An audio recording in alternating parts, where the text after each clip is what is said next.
Hello friends, स्वागत है आप सभी का आपके अपने यूट्यूब चैनल लक्षजीत एकेडमी में। फ्रेंड्स, आज की क्लास में हम प्राचीन भारत के हड़प्पा सभ्यता के भाग 4 का अध्ययन करने वाले हैं।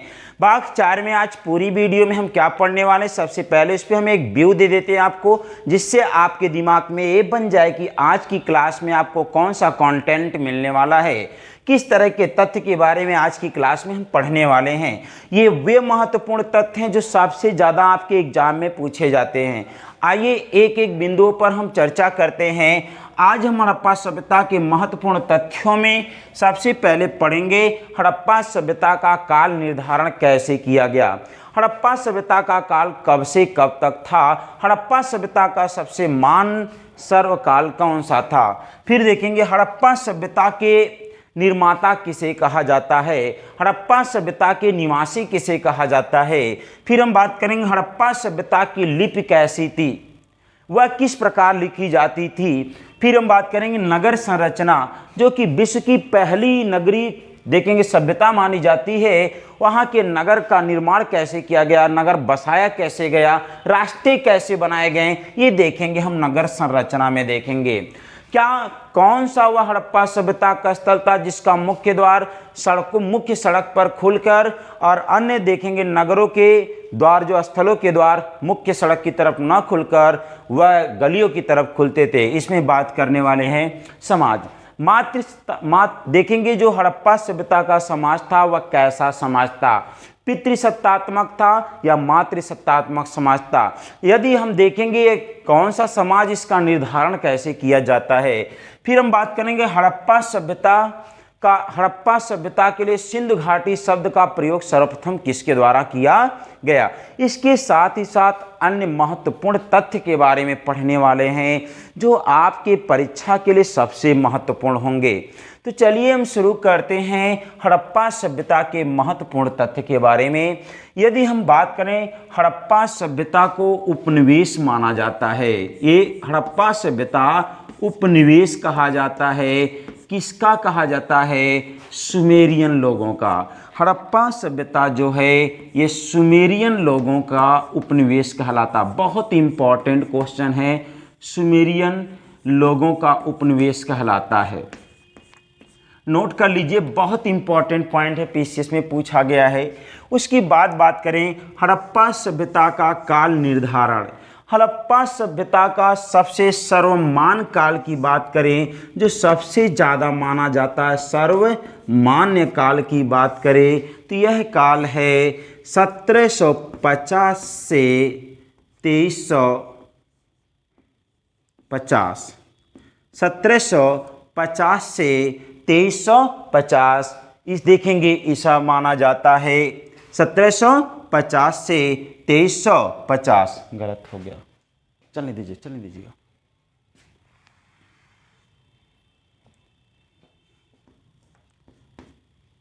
सर्वमान्य काल की बात करें तो 2350 से 1750 तक, 1750 ईसा पूर्व तक, 1750 ईसा पूर्व तक के काल को हड़प्पा सभ्यता का सबसे सर्वमान्य काल माना जाता है।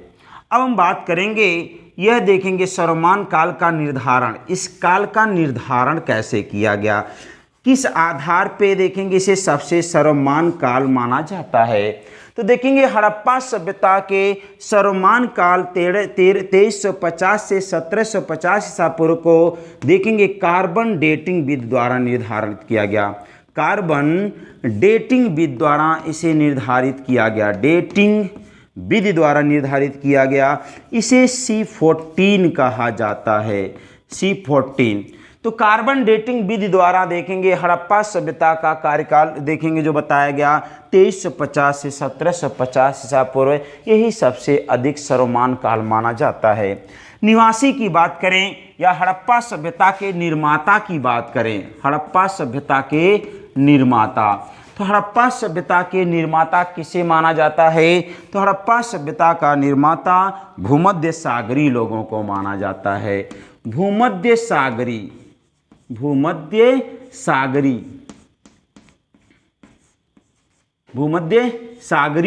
लोगों को देखेंगे हड़प्पा सभ्यता का क्या माना जाता है, निर्माता माना जाता है, निर्माता माना जाता है। अब हम बात करते हैं हड़प्पा सभ्यता में कि निवासी कौन कौन से थे। ये मोस्ट इम्पॉर्टेंट सवाल है, इसे नोट करते चलिएगा। देखेंगे सबसे अधिक संख्या के रूप में हड़प्पा सभ्यता में जो रहते थे वह भूमध्य सागरी लोग रहते थे, भूमध्य सागरी। इन्हें ही हड़प्पा सभ्यता का निर्माता भी माना जाता है।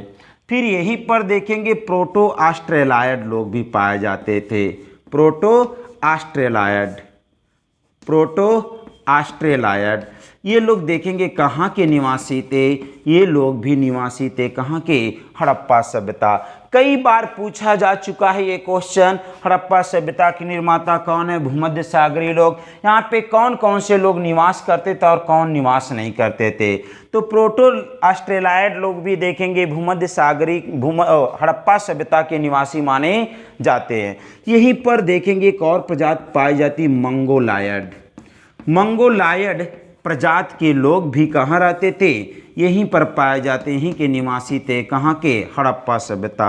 इसके बाद देखेंगे अल्पाइन, अल्पाइन प्रजाति के भी निवासी यहाँ रहते थे, अल्पाइन प्रजाति के लोग भी यहाँ निवास करते थे। लेकिन एग्जाम में कई बार पूछा गया यहाँ पे निग्रो प्रजाति के लोग, निग्रो प्रजाति के लोग निवास नहीं करते थे, प्रजाति के लोग निवास नहीं करते थे, निवास नहीं करते थे कहाँ, हड़प्पा सभ्यता में। तो इस तरह से हमने देखा हड़प्पा सभ्यता के मुख्य निवासी किसे माना गया, भूमध्य सागरी, प्रोटो ऑस्ट्रेलायड, मंगोलायड, अल्पाइन, परंतु यहाँ पे निग्रो प्रजाति के लोग पाए नहीं जाते हैं। अब हम बात कर रहे हैं हड़प्पा सभ्यता की लिपि के बारे में। हड़प्पा सभ्यता की लिपि कैसी थी, हड़प्पा सभ्यता की लिपि कैसी थी, तो हड़प्पा सभ्यता की लिपि भाव चित्रात्मक थी, भाव चित्रात्मक थी। इसी को किलाक्षर लिपि भी कहा जाता है, भाव चित्रात्मक लिपि को ही किलाक्षर, किलाक्षर लिपि कहा जाता है। तो देखेंगे हड़प्पा सभ्यता की जो लिपि थी वह भाव चित्रात्मक थी या किलाक्षर लिपि थी। देखेंगे अगर हम बात करते हैं तो हड़प्पा सभ्यता की लिपि को अभी पढ़ा नहीं जा सका है। दूसरी बात, तो हड़प्पा सभ्यता की लिपि की अगर बात करें लिखावट की, तो दाईं से बाईं ओर, फिर बाईं से दाईं ओर, मतलब जैसे ये कोई पेज है मान लीजिए आपके पास, तो आप इधर से लिखते हुए इधर आ रहे हो, फिर इधर से लिखते हुए इधर जा रहे हो, इसी को दाएं से बाईं ओर, बाईं से दाईं ओर कहा जाता है। ऐसे लिपि लिखी जाती थी कौन, भाव चित्रात्मक लिपि, जो कहाँ की होती थी, हड़प्पा सभ्यता की होती थी, जिसे अभी तक पढ़ा नहीं जा सका। यदि इस लिपि को पढ़ा जा सका था तो देखेंगे कई और फैक्ट ऐसे सामने आते हैं जिसके बारे में हमें अभी जानकारी नहीं है। अब हम चलते हैं हड़प्पा सभ्यता के नगर संरचना के बारे में अगर बात करें तो ये महत्वपूर्ण डाटा ये भी आपके लिए। हड़प्पा सभ्यता का नगर संरचना देखा जाए तो ग्रिड पद्धति पर हुआ। किस पद्धति के द्वारा हुआ था, किस पद्धति से हुआ था, ग्रिड पद्धति पर हुआ था। अब आपके दिमाग में आएगा सर ये ग्रिड पद्धति क्या होती, थोड़ा समझाइए।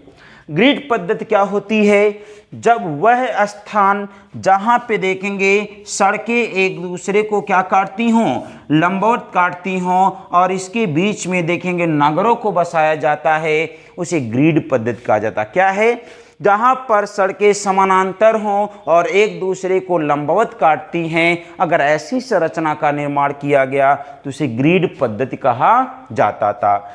नगर संरचना में देखेंगे, नगर में देखेंगे जो द्विमंजिला भी इमारत पाई जाती थी, द्विमंजिली इमारत भी पाई जाती है। ये द्विमंजिली इमारत जो पाई गई, यह पाई गई मोहनजोदड़ो से। देखेंगे नगर संरचना में पक्की ईंटों का प्रयोग किया गया था, पक्की ईंटों का प्रयोग किया गया था, पक्की ईंटों का प्रयोग किया गया था। देखेंगे यहाँ पे प्रत्येक घरों में प्रत्येक घरों में देखेंगे पक्की नाली की व्यवस्था की गई थी। पक्की नाली एवं कुएं की व्यवस्था की गई थी। पक्की नाली की व्यवस्था की गई थी। अब सबसे महत्वपूर्ण पॉइंट जो आपको भली भांति और अच्छे से समझ लेना चाहिए, और ट्रिपल नहीं 50 स्टार लगा लीजिए, 5 स्टार उसे लगा लीजिए कि ये सवाल बराबर पूछा जाता है, तो इसे हम नोट में लिखेंगे। देखेंगे नगर संरचना में सबसे ज़्यादा क्या होता था, हड़प्पा सभ्यता में देखेंगे जो देखेंगे घरों के मुख्य द्वार, घरों के मुख्य द्वार, ये मुख्य द्वार जो थे वह मुख्य सड़क की तरफ न खुलते थे। मुख्य द्वार मुख्य सड़क की तरफ न खुलकर देखेंगे गलियों में खुलते थे, गलियों में खुलते थे। ये सबसे इम्पॉर्टेंट पॉइंट है, इसे आप नोट कर लीजिएगा। हड़प्पा सभ्यता के घरों के मुख्य द्वार मुख्य सड़क की तरफ ना खुलकर गलियों में खुला करते थे। लेकिन अपवाद है, ये भी बहुत इंपॉर्टेंट पॉइंट, इसे नोट कर लीजिएगा। एकमात्र ऐसा स्थल जहां के घरों के द्वार देखेंगे मुख्य सड़क की तरफ खुलते थे तो वह था लोथल। परंतु अगर हम बात करें यहाँ पे, परंतु लोथल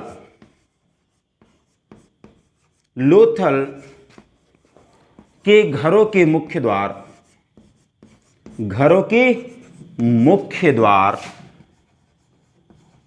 मुख्य द्वार गली में ना खुलकर, गली में ना खुलकर सड़क, मुख्य सड़क की तरफ खुलते थे। ये बहुत इंपॉर्टेंट है, इसे आप अच्छे से लिख लीजिएगा, कई बार एग्जाम में पूछा गया था। सड़कों की तरफ खुलते थे। और नगर की संरचना देखिएगा, ध्यान समझिएगा, नगर को किसी भी हड़प्पा सभ्यता के नगर को 2 भागों में बांटा जाता था। अगर हम बात करें नगर के बारे में तो ध्यान समझिएगा, नगर को देखेंगे 2 भागों में बांटा जाता था। एक को कहा जाता था पश्चिमी गढ़ी और दूसरे को कहा जाता था पूर्वी गढ़ी कहा जाता था। पश्चिमी गढ़ी और पूर्वी गढ़ी। अब हम बात करें, अगर पश्चिमी गढ़ी की बात करें तो पश्चिमी गढ़ी में कौन रहते थे और पूर्वी गढ़ी में कौन रहते थे, इस बात को अगर हम समझाने का प्रयास करें तो पश्चिमी गढ़ी में जो होते थे शासक वर्ग रहता था। पश्चिमी गढ़ी में कौन निवास करता था, शासक वर्ग के लोग निवास करते थे। पूर्वी गढ़ी में आम लोग, आम जनता निवास करते थे। आम जनता निवास, ये एग्जाम में पूछा जा चुका है। पश्चिमी गढ़ी और पूर्वी गढ़ी देखेंगे, कहीं कहीं पर पश्चिमी गढ़ी में पश्चिमी गढ़ी को 4 दीवारी लगाई जाती थी, किलाबंदी की जाती थी। क्यों की जाती थी कि यहाँ के लोग, शासक वर्ग यहाँ पे रहा करता था। तो ये हमने देखा नगर संरचना में। अब हम बात कर रहे हैं सामाजिक दशा, सामाजिक स्थिति के बारे में। पहले आप स्क्रीनशॉट ले लीजिए, फिर चलते हैं आगे। हड़प्पा सभ्यता के सामाजिक स्थिति की बात करें तो हड़प्पा सभ्यता का जो समाज था ये देखेंगे मातृसत्तात्मक समाज था। हड़प्पा सभ्यता का समाज मातृसत्तात्मक समाज था, मातृसत्तात्मक समाज था। यहीं पर मातृ देवी की प्रतिमा भी पाई जाती है, मातृ देवी की प्रतिमा पाई जाती है, जिनके गर्भ से एक निकला हुआ वृक्ष निकला हुआ है जिसकी लोग पूजा करते थे। तो इसी कारण से देखेंगे हड़प्पा सभ्यता के समाज को मातृसत्तात्मक समाज कहा जाता है। यहाँ पे महिलाओं की दशा बड़ी ही अच्छी थी, उत्कृष्ट व्यवस्था मिलती थी महिलाओं को। पूजा की बात की जाए या धार्मिक स्थिति, हड़प्पा सभ्यता की धार्मिक स्थिति की बात की जाए, अर्थात ये लोग किसकी किसकी पूजा करते थे हड़प्पा सभ्यता के लोग, अगर देखेंगे तो ये लोग देखेंगे वृक्ष पूजा करते थे। हड़प्पा सभ्यता के लोग किसकी पूजा करते थे, वृक्ष पूजा करते थे। ये मातृ देवी की पूजा करते थे, मातृ देवी की पूजा करते थे, मातृ देवी की पूजा की जाती थी। देखेंगे हड़प्पा सभ्यता में लिंग पूजा अर्थात शिव पूजा का भी साक्ष्य पाया जाता है। लिंग पूजा या शिव की भी पूजा की जाती थी। लिंग पूजा या शिव की भी पूजा की जाती थी। किस सभ्यता के लोग करते थे? हड़प्पा सभ्यता के लोग किसकी पूजा? वृक्ष की पूजा करते थे। मातृ देवी की पूजा की जाती थी। लिंग पूजा एवं शिव की पूजा की जाती थी। यहीं पर देखेंगे पशुपति की भी पूजा की जाती थी। पशुपति की भी पूजा की जाती थी। पशुपति की पूजा की जाती थी। ये हैं देखेंगे धार्मिक स्थिति। यहाँ पे देखेंगे मातृसत्तात्मक समाज था, वृक्ष पूजा, मातृ देवी, लिंग पूजा और पशुपति की पूजा भी की जाती है। अब हम बात करते हैं मुख्य फसल की बात करें। अगर हम हड़प्पा सभ्यता की मुख्य फसल की बात करें तो हड़प्पा सभ्यता की दो प्रमुख मुख्य फसल के रूप में जाना जाता है। मुख्य फसल की बात करें तो कौन कौन सी हैं? तो हड़प्पा सभ्यता की मुख्य फसल गेहूं और जौ है। हड़प्पा सभ्यता की मुख्य फसल कौन है? गेहूं और जौ। ये हड़प्पा सभ्यता की मुख्य फसल के रूप में जानी जाती हैं। व्यापार की बात करें तो देखेंगे व्यापार विदेश से भी होता था। देखेंगे विदेशी व्यापार भी होता था। विदेशी व्यापार।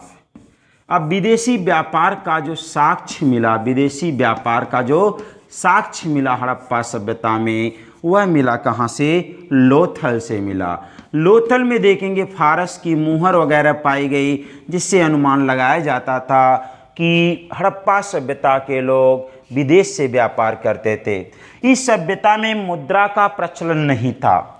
हड़प्पा सभ्यता में अगर हम बात करें यहाँ पर तो लिख लेना उचित होगा, इम्पॉर्टेंट डाटा है। हड़प्पा सभ्यता में मुद्रा का प्रचलन नहीं था। मुद्रा का प्रचलन नहीं था।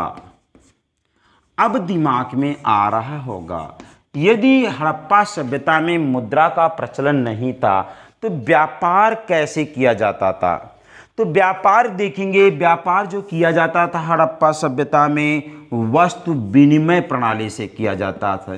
सर ये क्या होता? वस्तु विनिमय प्रणाली। वस्तु विनिमय प्रणाली से किया जाता है। ये क्या होता है? अब इसको समझिए। वस्तु विनिमय प्रणाली किसे कहा जाता है? जैसे समझिए, वस्तु विनिमय प्रणाली वस्तु के बदले वस्तु के लेन देन को, जैसे समझिए आपके पास अगर गेहूं है और हमारे पास दाल है तो हम आपसे गेहूं ले लेंगे और दाल दे देंगे। जैसे मानिए एक राम है एक श्याम है। राम के पास चने की खेती हुई है और आपके पास मटर की खेती हुई है। आपको मटर की खेती करी है लेकिन चने की ज़रूरत है और वह चने की खेती की है, मटर की ज़रूरत है। तो राम श्याम को मटर दे के चना ले लेता था और श्याम राम को मटर दे के चना दे के मटर ले लेता था। तो इस तरह से वस्तु के बदले ही वस्तुओं का लेन देन किया जाना ही वस्तु विनिमय प्रणाली कहलाता है।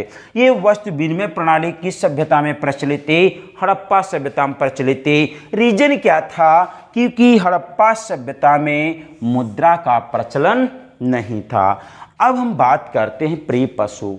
हड़प्पा सभ्यता के जो प्रिय पशु हैं, अगर हम पशु की बात करें तो सबसे पूज्य पशु जो हड़प्पा सभ्यता का पूज्य पशु है वह कुबड़ वाला सांड है। कुबड़ वाला सांड। कुबड़ वाला सांड देखेंगे हड़प्पा सभ्यता का पूज्य पशु के रूप में जाना जाता है। पूज्य पशु के रूप में कुबड़ वाला सांड जाना जाता है। अब हम आते हैं, यहीं पर एक और पशु फेमस था, प्रसिद्ध था, एक श्रृंगी हिरण।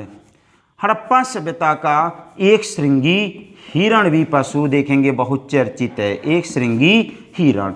अब हम बात करेंगे एक श्रृंगी हिरण का चित्रांकन कहाँ मिला सबसे ज़्यादा?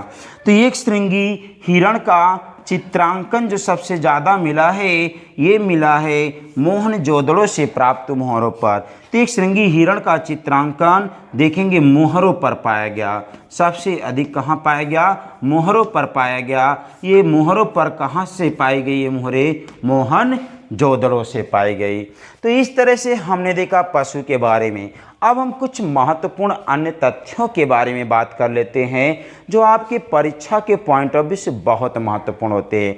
जैसे इतना पढ़ने के बाद अगर हम देख लें यहीं पर हड़प्पा सभ्यता के पतन की बात कर ले, तो हड़प्पा सभ्यता के अगर पतन की बात करते हैं तो हड़प्पा सभ्यता का पतन देखेंगे बाढ़ के कारण माना जाता है।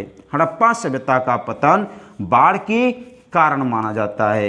ये सर्वाधिक मान्य देखेंगे, सर्वाधिक मान्य कारण है कि हड़प्पा सभ्यता का पतन बाढ़ के कारण हुआ। कुछ और महत्वपूर्ण बिंदु यहीं पर नोट कर लेते हैं। हड़प्पा सभ्यता के लिए, हड़प्पा सभ्यता के लिए सिंधु घाटी लिए सिंधु घाटी शब्द का प्रयोग, सिंधु घाटी शब्द का प्रयोग